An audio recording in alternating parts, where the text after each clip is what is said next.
serious response level after an outbreak of a new type of viral pneumonia in central China. A rapidly growing number of people were developing a dry cough and fever before getting pneumonia. And for some, it turned fatal.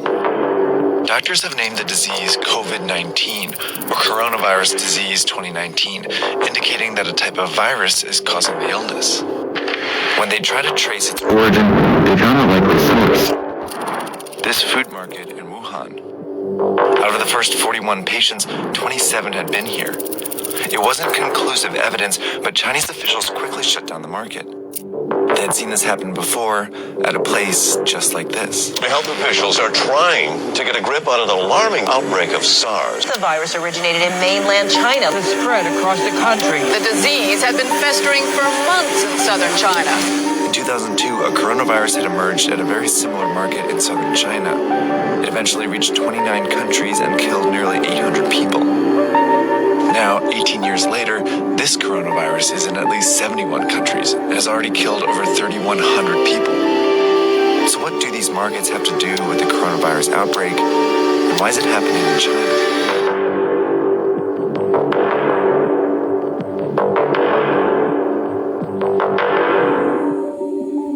A lot of the viruses that make us sick actually originate in animals.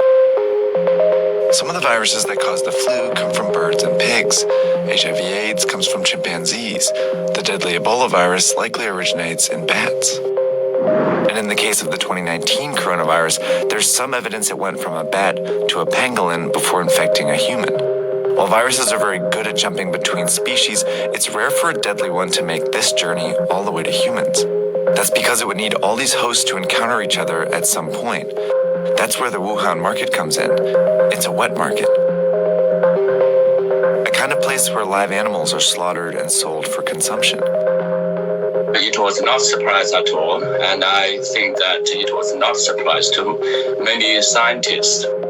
Peter Lee is a professor and expert on China's animal trade. The cages stack about one over another. Animals at the bottom are often soaked with all kinds of liquid, animal excrement, pus, blood, or whatever the liquid they're receiving from the animals above. That's exactly how a virus can jump from one animal to another.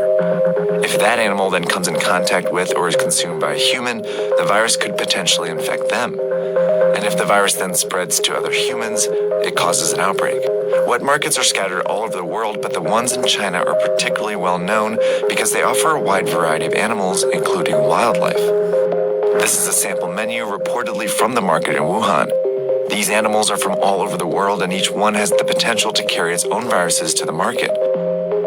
The reason all these animals are in the same market is because of a decision China's government made decades ago. Back in the 1970s, China was falling apart. Famine had killed more than 36 million people, and the communist regime, which controlled all food production, was failing to feed its more than 900 million people. In 1978, on the verge of collapse, the regime gave up this control and allowed private farming. While large companies increasingly dominated the production of popular foods like pork and poultry, some smaller farmers turned to catching and raising wild animals as a way to sustain themselves. At the very beginning, it was mostly peasant household backyard operation of turtles, for example. That's how wildlife farming started to get off the ground. And since it started to feed and sustain people, the Chinese government backed it. So it was imperative for the government to encourage people to make a living through whatever productive activities they can find themselves in. You can lift yourself out of poverty, no matter what you are doing, that's okay. But then in 1988, the government made a decision that changed the shape of wildlife trade in China. They enacted the Wildlife Protection Law, which designated the animals as resources owned by the state and protected people engaged in the utilization of wildlife resources. That's one of the most devastating problems of the law, because if you designate the wildlife as a natural resource, that means it is something you can use for human benefits. The law also encouraged the domestication and breeding of wildlife. And with that, an industry was born. Small local farms turned into industrial-sized operations. For example, this bear farm started with just 3 and eventually grew to more than 1,000 bears. Bigger populations meant greater chances that a sick animal could spread disease. Farmers were also raising a wide variety of animals, which meant more viruses on the farms. Nonetheless, these animals were funneled into the wet markets for profit. While this legal wildlife farming industry started booming, it simultaneously provided cover for an illegal wildlife industry. Endangered animals like tigers, rhinoceroses, and pangolins were trafficked into China. By the early 2000s, these markets were teeming with wild animals when the inevitable happened. There's something happening here.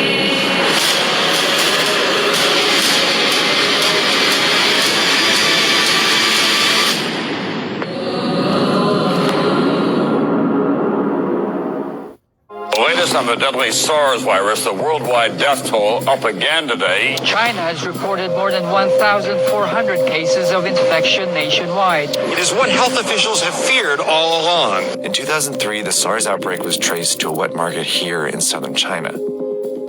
Scientists found traces of the virus in farmed civet cats. Chinese officials quickly shut down the markets and banned wildlife farming. But just a few months after the outbreak, the Chinese government declared 54 species of wildlife animals, including civet cats, legal to farm again. By 2004, the wildlife farming industry was worth an estimated 100 billion won, and it exerted significant influence over the Chinese government. Wildlife farming industry was tiny in China's gigantic GDP, but the industry has enormous lobbying capability. It's because of this influence that the Chinese government has allowed these markets to grow over the years. In 2016, for example, the government sanctioned the farming of some endangered species like tigers and pangolins. By 2018, the wildlife industry had grown to 148 billion won and had developed clever marketing tactics to keep the markets around. The industry has been promoting these wildlife animals as, tonic products, as, bodybuilding, as sex enhancing, and of course as disease fighting. None of the claims can hold water. Yet these products became popular with an influential portion of China's population. The majority of the people in China do not eat wildlife animals. Those people who consume these wildlife animals are the rich and the powerful, a small minority. It's this minority that the Chinese government chose to favor over the safety of the rest of its population.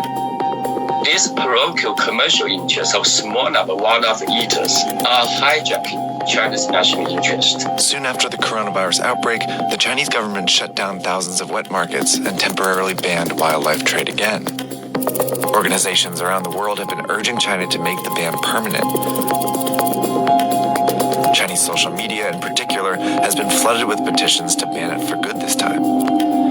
In response, China is reportedly amending the wildlife protection law that encouraged wildlife farming decades ago. But unless these actions lead to a permanent ban on wildlife farming, outbreaks like this one are bound to happen again.